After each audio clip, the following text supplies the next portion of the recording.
I set out on my journey with anticipation, unaware of the strange and haunting experiences that awaited me. My name is Nathaniel Graves, a solicitor from London, and I had been tasked with finalizing the purchase of an estate for a nobleman in the distant lands of Transylvania. The journey was long, stretching across unfamiliar landscapes, each mile bringing me closer to an unknown fate. May 3rd, arrival in Bistritz. After a lengthy train ride through Austria-Hungary, I finally arrived in Bistritz late in the evening. The town was quiet, its narrow streets illuminated by flickering lanterns. I checked into the Golden Crown Inn, where I found a letter waiting for me. My friend, welcome to the Carpathians. My carriage will be waiting for you at the Borgo Pass at midnight. Travel safely, and I look forward to our meeting. Count Victor Dragomir. The note was polite, yet something about it felt unsettling. As I read it, I noticed an older woman watching me. Her face grew pale when she learned of my destination. "Do not go, young sir," she whispered urgently. "Tonight is no night for travel. The spirits walk freely." Her words unsettled me, yet duty compelled me forward. She pressed the silver crucifix into my hand, her fingers trembling. I hesitated before pocketing it, nodding my thanks. I could not understand the depth of her fear, but the night felt suddenly heavier around me. The innkeeper, a heavy-set man with thick eyebrows, watched our exchange and shook his head. "You must not speak of such things," he muttered to the woman before turning to me. "You will find the mountains different, sir. Be careful." That night, I slept fitfully, waking several times to the sound of dogs howling in the distance. The wind battered the wooden shutters of my room, and for the first time, a deep sense of unease began to settle in my chest. May 4th, journey to the castle. The next evening, I boarded the stagecoach bound for the Borgo Pass.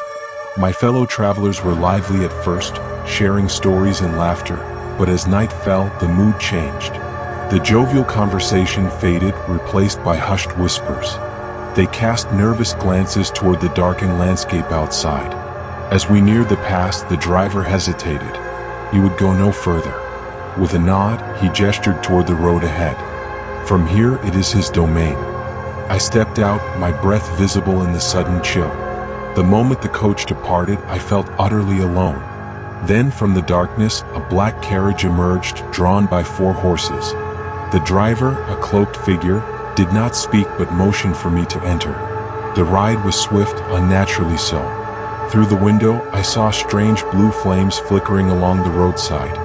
The driver stopped at each one, stepping out to mark the ground with stones before continuing. I dared not ask why. The forest grew thicker, and the shadows seemed to shift and move. A distant howl sent a chill down my spine. The horses quickened their pace as though urged forward by something unseen. At one point, I saw a shape dart between the trees, too fast to be a man, too large to be an animal. I pressed my hand against the window, peering out into the darkness. The driver said nothing, did not even glance in the direction of the movement. When I leaned back into my seat, I felt the weight of unseen eyes upon me. May 5th, arrival at Castle Dragomir. At last we arrived at the looming fortress. The towering castle stood against the night sky, jagged and foreboding. The great wooden doors creaked open, and there stood Count Victor Dragomir. He was tall, his frame wrapped in a dark cloak. His face was unnaturally pale, his eyes sharp and piercing. "Welcome, Mr. Graves," he said in a voice that carried a strange, captivating weight. "Enter freely and of your own will." The doors shut behind me with a sense of finality, a whisper of fear curling at the edges of my thoughts. Had I just walked into something I could not escape? Inside, the castle was cold and vast.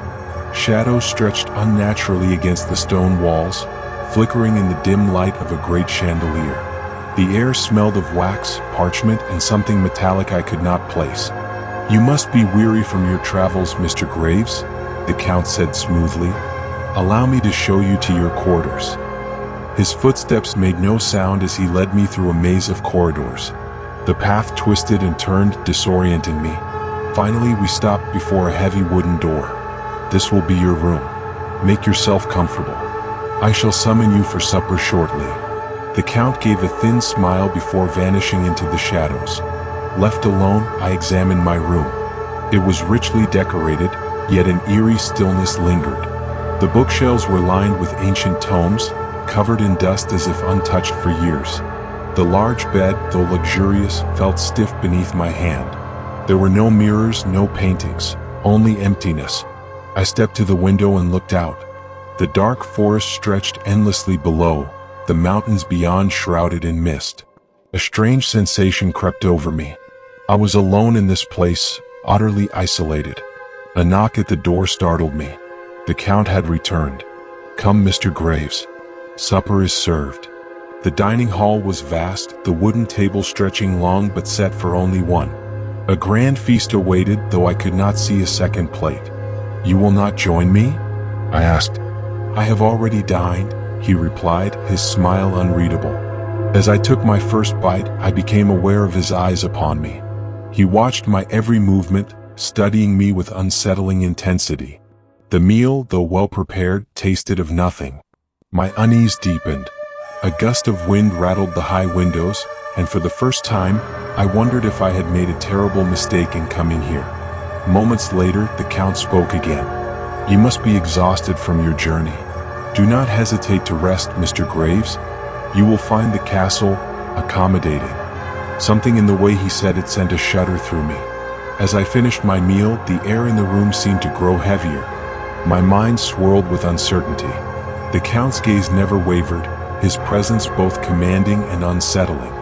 That night as I lay in bed, I could not sleep. The wind outside howled, and somewhere in the depths of the castle I thought I heard a whisper, a sound like breathing just beyond my door. I told myself it was nothing, but deep down I knew better. To be continued. Want to know what happens next? Subscribe for the next part and follow Nathaniel Graves' descent into the unknown.